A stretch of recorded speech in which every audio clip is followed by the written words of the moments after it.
श्री व्यंकटेश स्तोत्र. व्यंकटेशो वासुदेव प्रद्युम्नोमित विक्रम संकर्षणो अनिरुद्धश्च शेषाद्रिपतिरेव च जनार्दन पद्मनाभो व्यंकटाचलवासन सृष्टिकर्ता जगन्नाथो माधवो भक्तवत्सल गोविंदो भूपति कृष्णकेशवो गरुडध्वज वराहो वामनश्चैव नारायण अधोक्षज श्रीधर पुंडरीकाक्ष सर्वदेवस्तुतो हरि श्रीनृसिंहो महासिंह सूत्रकार पुरातन रमानाथो महीभर्ता मधुर पुरुषोत्तम चोडपुत्र प्रिय शांतो ब्रह्मादीनां वरप्रद श्रीनिधी सर्वभूतानां भयकृत्भयनाशनः श्रीरामो रामभद्रश्च भवबन्धैकमोचकः भूतावासो गिरावास श्रीनिवास श्रियपति अच्युतानंद गोविंदो विष्णुर्वेंकटनायकः सर्वदेवैकशरणं सर्वदेवैकदैवतं समस्तदेवकवचं सर्वदेवशिखामणि इदं कीर्तितं यस्य विष्णोरमिततेजसः त्रिकाले यः पठेन्नित्यं पापं तस्य न विद्यते राजद्वारे पठेद्घोरे संग्रामे रिपुसङ्कटे भूतसर्पपिशाचादि भयं नास्ति कदाचन अपुत्रो लभते पुत्रान् निर्धनो धनवान् भवेत् रोगार्तो मुच्यते रोगात् बद्धो मुच्येत बन्धनात् यद्यदिष्टितमं लोके तत्तत् प्राप्नोत्य संशयः ऐश्वर्यराजसम्मानं भक्तिमुक्तिफलप्रदं विष्णोर्लोकैकसोपानं सर्वदुःखैकनाशनं सर्वैश्वर्यप्रदं नृणां सर्वमङ्गलकारकं मायावी परमानन्दं त्यक्त्वा व्यङ्कटमुत्तमं स्वामी पुष्करिणीतीरे रमया सह मोदते कल्याणाद्भुतगात्राय कामितार्थप्रदायिने श्रीमद्वेङ्कटनाथाय श्रीनिवासाय ते नमः व्यङ्कटाद्रिसमं स्थानं ब्रह्माण्डे नास्ति किञ्चन वेङ्कटेशसमो देवो न भूतो न भविष्यति इति ब्रह्माण्डपुराणे ब्रह्मनारद संवादे श्री वेंकट स्तोत्रम संपूर्ण. श्री सूक्त.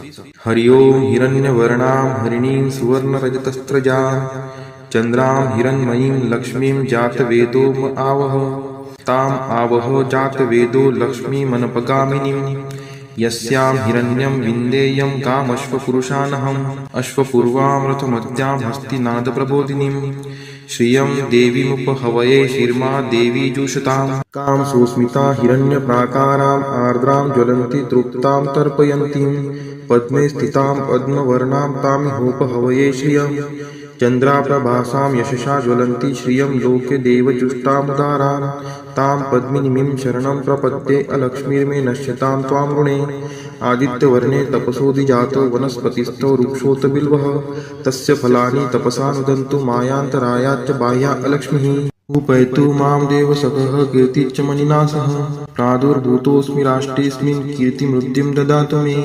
क्षुत्पिपासामलां ज्येष्ठाम् अलक्ष्मीं नाशयाम्यहम् अभूतिं समृद्धिं च सर्वा निर्नुद्मे गृहात् गन्धद्वारां दुराधर्षां निष्टपुष्टां करीषिणीम् ईश्वरी सर्वभूतानां तामिहोपहवये श्रियं मनसः काममाकुतिं वाचः सत्यमशीमहि पशूनां रूपमन्नस्य मयि श्रीक्षयतां यशः कर्दमेन प्रजावृता मयि सम्भव कर्दम श्रियं वासय मे कुले मातरं पद्ममालिनीम् आपः स्रजन्तु स्निग्धानि चिक्लितवसमे गृहे नीच देवीं मातरं श्रियं वासय मे कुले आर्द्रा यः करणीं यष्टिं सुवर्णां हेमालिनीं सूर्यां हिरण्मयीं लक्ष्मीं जातवेदो म आवह आर्द्रां पुष्करिणीं पुष्टिं पिङ्गलां पद्ममालिनीं चन्द्रां हिरण्मयीं लक्ष्मीं जातवेदो म आवह तां म आवह जातवेदो लक्ष्मीमनपगामिनीं यस्यां हिरण्यं प्रभूतं गावो दासोऽश्वान् विन्देयं पुरुषानहम्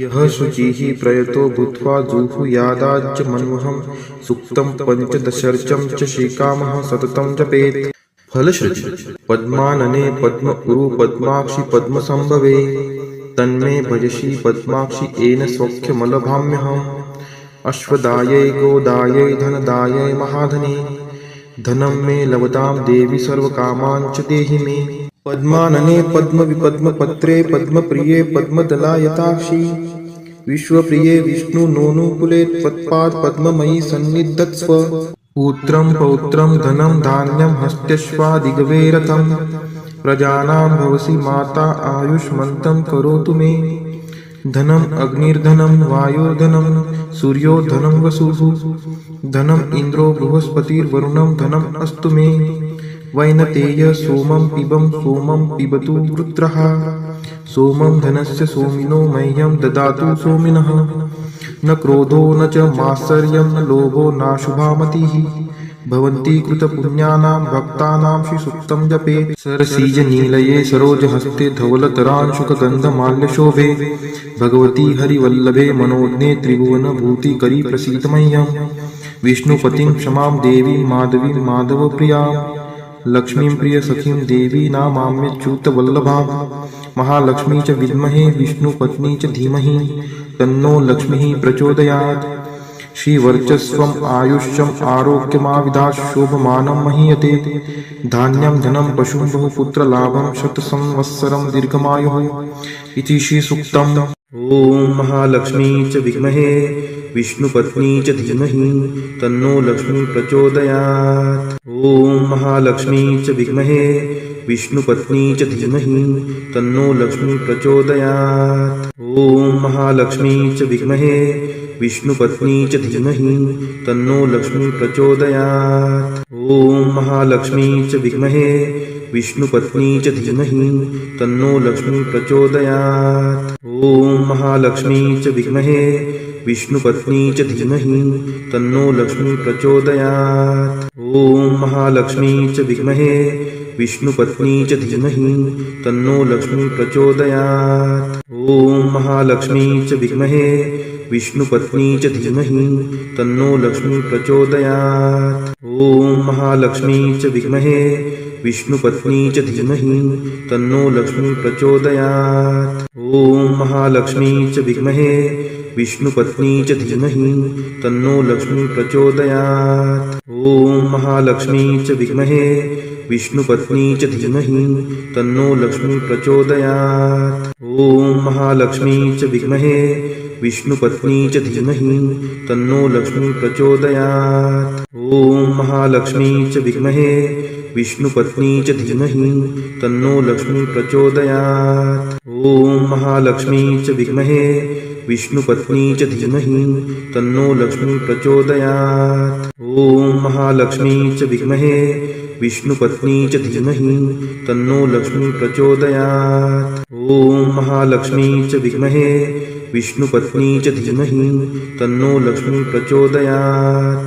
ॐ महालक्ष्मी च विद्महे विष्णुपत्नी च धीमहि तन्नो लक्ष्मी प्रचोदयात्। ॐ महालक्ष्मी च विद्महे विष्णुपत्नी च धीमहि तन्नो लक्ष्मी प्रचोदयात्। ॐ महालक्ष्मी च विद्महे विष्णुपत्नी च धीमहि तन्नो लक्ष्मी प्रचोदयात्। ॐ महालक्ष्मी च विद्महे विष्णुपत्नी च धीमहि तन्नो लक्ष्मी प्रचोदयात्। ॐ महालक्ष्मी च विद्महे विष्णुपत्नी च धीमहि तन्नो लक्ष्मी प्रचोदयात्। ॐ महालक्ष्मी च विद्महे विष्णुपत्नी च धीमहि तन्नो लक्ष्मी प्रचोदयात्। ॐ महालक्ष्मी च विद्महे विष्णुपत्नी च धीमहि तन्नो लक्ष्मी प्रचोदयात्। ॐ महालक्ष्मी च विद्महे विष्णुपत्नी च धीमहि तन्नो लक्ष्मी प्रचोदयात्। ॐ महालक्ष्मी च विद्महे विष्णुपत्नी च धीमहि तन्नो लक्ष्मी प्रचोदयात्। ॐ नारायणाय विद्महे वासुदेवाय धीमहि तन्नो विष्णु प्रचोदयात्। ॐ नारायणाय विद्महे वासुदेवाय धीमहि तन्नो विष्णु प्रचोदयात्। ॐ नारायणाय विद्महे वासुदेवाय धीमहि तन्नो विष्णु प्रचोदयात्। ॐ नारायणाय विद्महे वासुदेवाय धीमहि तन्नो विष्णु प्रचोदयात्। ॐ नारायणाय विद्महे वासुदेवाय धीमहि तन्नो विष्णु प्रचोदयात्। ॐ नारायणाय विद्महे वासुदेवाय धीमहि तन्नो विष्णु प्रचोदयात्। ॐ नारायणाय विद्महे वासुदेवाय धीमहि तन्नो विष्णु प्रचोदयात्। ॐ नारायणाय विद्महे वासुदेवाय धीमहि तन्नो विष्णु प्रचोदयात्। ॐ नारायणाय विद्महे वासुदेवाय धीमहि तन्नो विष्णु प्रचोदयात्। ॐ नारायणाय विद्महे वासुदेवाय धीमहि